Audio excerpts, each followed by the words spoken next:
야담 이야기. 서방님, 오늘 밤 제 말대로 해주세요. 제발. 옛날 한양에 한 대감이 있었습니다. 그는 무녀동남 외아들을 두었는데 그 아들이 자라면서 대감에게는 딱한 일이 생기게 되었습니다. 다름 아니라 그 명문거족의 가문을 상속해야 할 외아들이 바보마냥 덜 떨어져서 대감으로 보면 딱한 일이 아닐 수 없었습니다. 아들이 그렇기는 하나 그렇다 하여 친자식을 두고 양자를 드릴 수도 없는 것이어서 이 일을 어쩌겠는가 하고 주야장철 근심 걱정하면서 이국리 저국리를 하게 되었던 것입니다. 그러는데 세월은 흘러 그 아들이 장성하여서 이제는 며느리감을 구해야 했습니다. 원래의 도리로 말한다면 의례 내 직으로 있는 문무양반들 중에서도 골라서 매파군을 띄울 것이지만 당사자인 아들이 그 모양이니 하는 수 없어서 양반도 아닌 평민 중에서 고르되 사리가 밝고 인물이 고운 규수만을 택하기로 하였습니다. 대감이 이렇게 하는 계교는 가문이 훌륭하지 않아도 자기 집에 들여오기만 하면 같은 양반으로 된다는 것이고, 또한 그보다 더 바라는 것은 모름지기 자식의 후원 선생 노릇을 하라는 것이었습니다. 대감으로 교만한 내심계교야 성사시키지 못할 리 없었습니다. 과연 시골의 한 농민의 딸로서 인품이 함지 같고 영특한 며느리를 맞이하게 되었습니다. 며느리를 맞이한 대감은 원래의 계교를 달성하려 하였습니다. 그 계교라 함은 다름 아니라 그 가문을 상속해야 할 아들에게 어찌 벼슬자리를 주지 않을 수 있느냐는 것이었습니다. 그래서 우선 자그마한 고을로 벼슬자리를 주어서 내려보내기로 하였습니다. 대감은 아들을 떠나보내기 전날 불러놓고 내 듣거라, 원이라는 것은 한 고을의 수령이니 민지부여. 그러니 정사를 잘 다스려야 하느니라. 그러나 어떤 일이든지 내 혼자서 처사치 말고 부디 내 부인과 상의한 후에 처사하도록 하여라. 라고 대감으로서의 훈시 겸 아들에게 대한 당부를 자세히 하였습니다. 며느리에게는 아들과 딴 당부를 하여서 내려보내기로 하였습니다. 떠나는 날이 되었습니다. 그는 선산과 사당에 알묘하고 부모에게 하직한 후 행렬을 띄웠습니다. 어쨌든 간에 그는 신관사또의 행차이므로 앞에서는 사면육각을 띠띠떼떼 울리며 어라쉬 사또 행차하옵신다 하고 육모방망이를 내저으면서 호화찬란하게 부임하였습니다. 부임한 첫날은 법례대로 육방관속 아련받고 기생점고까지 하여서 이날은 제법대로 되었습니다. 그런데 일은 이튿날부터 생겼습니다. 그는 부명을 거역치 않으려 식전에 부인에게 탐문하였습니다. 부인은 시종여일하게 세세히 일러주었습니다. 부인의 일러줌을 받은 사또는 정의관하고 조배받으러 나갔습니다.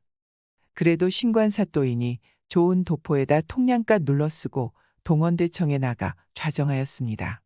육방관속의 조배가 끝난 후였습니다. 그 고을의 농군 두 사람이 상소를 드리었는데 전후 사연을 알리라 한즉 한 사람이 상소하는 사연을 말했습니다.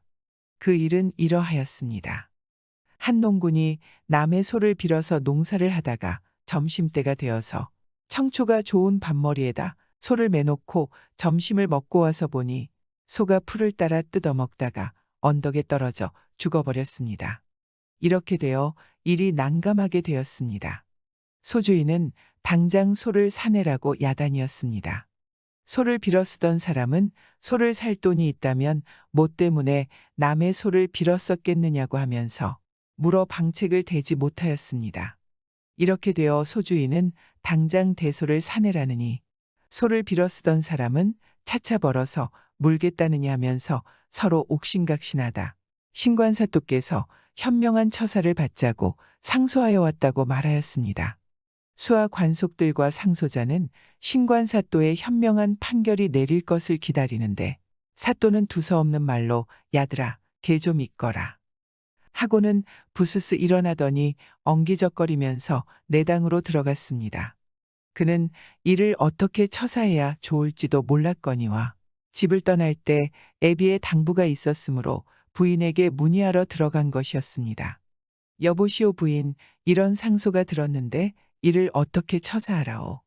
라고 물었습니다. 부인은 너무나 답답하다는 듯, 아니 원, 그것도 처사 못하겠습니까? 그들 두 사람의 말이 다 옳습니다. 소를 잃은 사람이야 어찌 소값을 내라고 하지 않겠습니까? 그리고 남의 소를 빌어 쓴 사람이 무슨 돈이 있어서 당장 소를 사주겠습니까? 죽은 거야 이왕지사 죽었으니 가죽은 벗겨서 나라에 바치고 고기와 뼈는 팔아서 그 돈으로 자그마한 송아지 한 마리를 사서 소 빌어 쓰던 사람이 키워가지고 이담에 큰 소를 대체하게 하라고 하시오. 라고 핀잔 삼아 자세하게 일러주었습니다. 사또는 부인의 가르침을 듣고 돌아 나와서 그대로 외웠습니다. 여봐라 듣거라.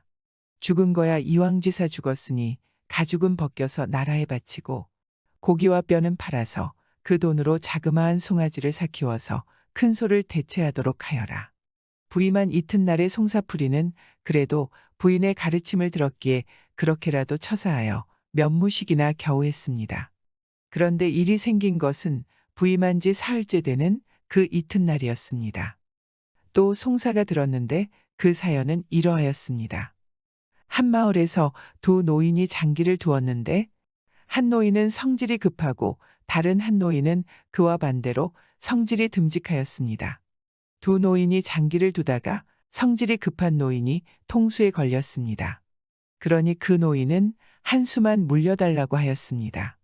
그런데 성질이 듬직한 노인은 꾹 누르고 앉아서 안 된다고 하였습니다. 두 노인은 물려달라느니 안 된다느니 하며 서로 옥신각신하였는데 통수에 걸린 그 성질 이 급한 노인이 부하가 나서 장기판을 벌떡 들어 성질이 듬직한 노인의 면상에다 던졌습니다. 일이 잘못되느라고 그 노인은 장기판에 맞아서 뒤로 벌렁 자빠지더니만 몇 번 꿀꺽꿀꺽 하더니 숨을 거두고 말았습니다. 일이 이렇게 되니 장기판은 수라장으로 되었습니다. 죽은 노인의 아들이 야단을 치며 아이고 아이고 곡을 하더니만 즉시 원에게 송사를 올렸습니다. 신관사또는 상소를 받자 그를 부인에게 물어서 처사했더라면 그럭저럭 이면 칠해라도 했을 것이었는데 그 주제에도 생각이 있어서 또 부인에게 물어보았다간 핀잔을 들을 것 같고 또한 어제 소 죽은 것을 처사한 일이 있으므로 하여 그대로 하면 되리라 생각하였습니다. 그래 애엄하고 큰 가래를 떼고는 여봐라 듣거라. 죽은 거야 이왕지사 죽었으니 가죽은 벗겨서 나라에 바치고 고기와 뼈는 팔아서 그 돈으로 자그마한 아이를 사서 키워가지고 애비를 대체하도록 하여라. 라고 말했습니다. 이렇게 되니 관가로 놓고 보면 그의 무지함을 여실히 폭로하였지만 상주에게는 더없는 모욕으로 밖에 안 들렸습니다.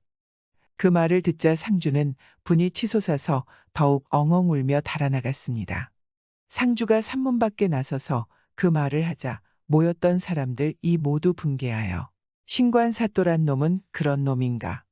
그런 놈을 어찌 그저 둘 수 있느냐? 라고 외치면서 쇠스랑, 낫, 도끼, 괜히 할 것 없이 손에 잡히는 대로 들고 산문 안으로 쳐들어가 신관사또를 삼태기에 태워서 내다 던졌습니다. 이리하여 그는 겨우 사흘밖에 사또 노릇을 못했다고 합니다. 대감의 욕심으로 오히려 아들만 망친 꼴이 됐네요. 지금의 우리나라도 이런 사람들이 많죠. 자식의 능력은 생각하지 않고 무조건 상속해주고 회사는 결국 망하게 되는 위 이야기처럼 욕심부리다가 오히려 자식을 망치는 꼴이 된 것입니다. 구독과 좋아요, 알람 설정은 사랑입니다.